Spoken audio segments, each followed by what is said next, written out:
council areas are slipping down the league table of COVID infection rates might sound like a good thing. Well, both the City and Oadby and Wigston have previously topped that national table during the pandemic. Figures for the week up to New Year's Day have shown that they've slipped to 176th and 140th, respectively. However, the rate in both areas has increased by around 50% compared to the previous week. COVID is no way near over. The leader of Oadby and Wigston Borough Council is Councillor Boyce, and he joins us now. John, thank you for your time this morning. John, how do you think people are feeling in your area as we go into lockdown number 3? Good morning and Happy New Year to you. I suspect they're extremely unhappy and distressed. It's clearly extremely worrying. As you say, we've dropped down the league table, but that's not an indication that we're doing well. It's an indication that others are doing worse. And what is the general mood, John? You are the leader of Oadby and Wigston Borough Council. What is the mood like? Because it seems, it's a fact that Oadby and Wigston has never left lockdown. So what is the general consensus, the mood around the area? Well, the people I've spoken to are extremely worried. I think there's no question of that. From what I understand is that it is mainly a community transmission. There is no single cause, there's no single place you can go to and say that it's their fault or anything of that nature. It just isn't like that. And in fact, I think the problem is that all of us need to take the appropriate precautions. Now, John, is it going to be more difficult as well for local people to stick to the rules, do you think, after so long under restrictions? I'm sure it is. We're all human beings. We all have needs.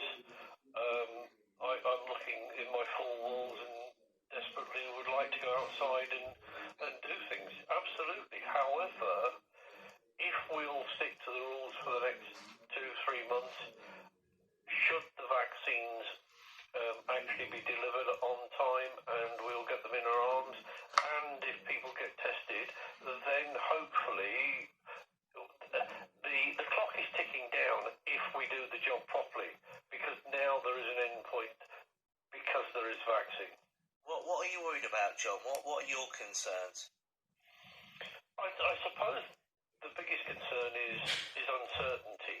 The government over the last year, they've made all the right moves, but probably not at the right time and not with the right amount of certainty.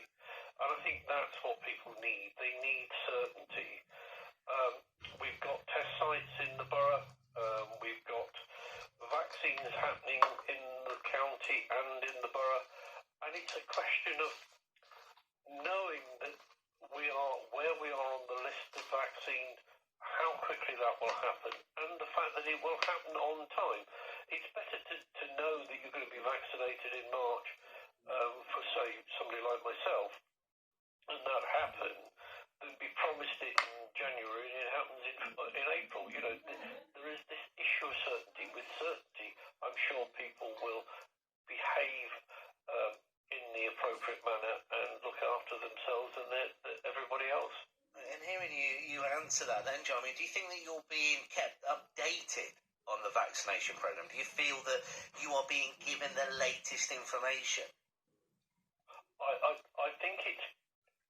I think what information we do get is correct, but I think the problem is that getting the NHS getting to that point of being correct, they are extremely careful about not giving out false information, and that does delay the process. I'm sure it will get better. I'm sure as time moves on, we will have, Boris has promised the numbers on per day next week.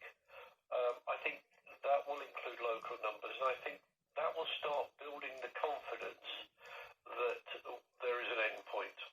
And I just want to talk as well about local businesses, John, if I may.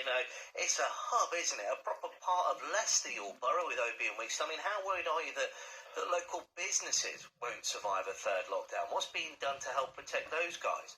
Well, there's more money from the Chancellor coming through. That's already in the pipeline.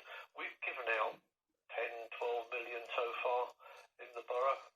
there is no question that we are doing our bit. The problem simply is that, again, businesses need certainty, and certainty is the one thing that's lacking at the moment. I think most businesses will survive and do, and make the appropriate changes, but there's so much in the leisure industry, so much in the non-essential retail industry, which will really struggle, and I absolutely feel sorry for them. And what we do need to do is look at what we can do once this is over to try and regenerate our shopping centres and so on. Do you think that money is enough? You said that about £10 to £12 million being given out across the borough. Do you think that's enough? Should that be enough to kind of sustain these businesses through the third lockdown, or what else needs to be done, John? These are your people.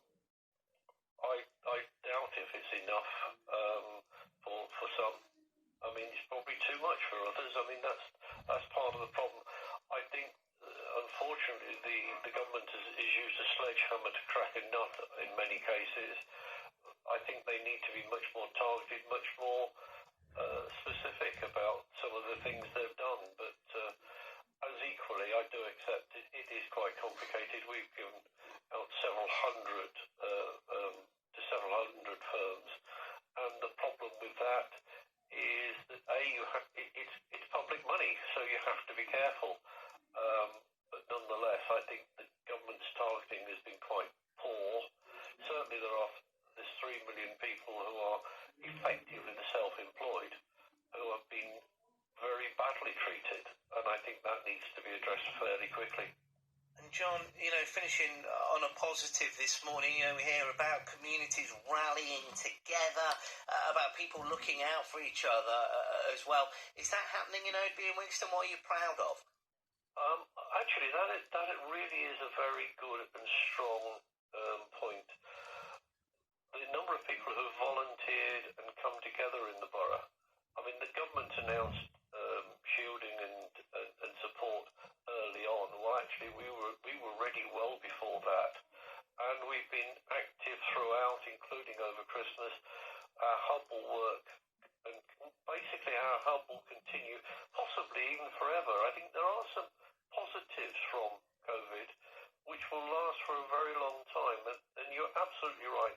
The community stepping up to the plate and helping each other is one of the things that I'm exceptionally proud of in Oadby and Wigston, and I suspect elsewhere it's also happened. So I'm really proud of that. I think people have done a remarkably good job for their friends and neighbours. John, thank you so much for your time this morning. Councillor John Boyce there, leader of Oadby and Wigston Borough Council.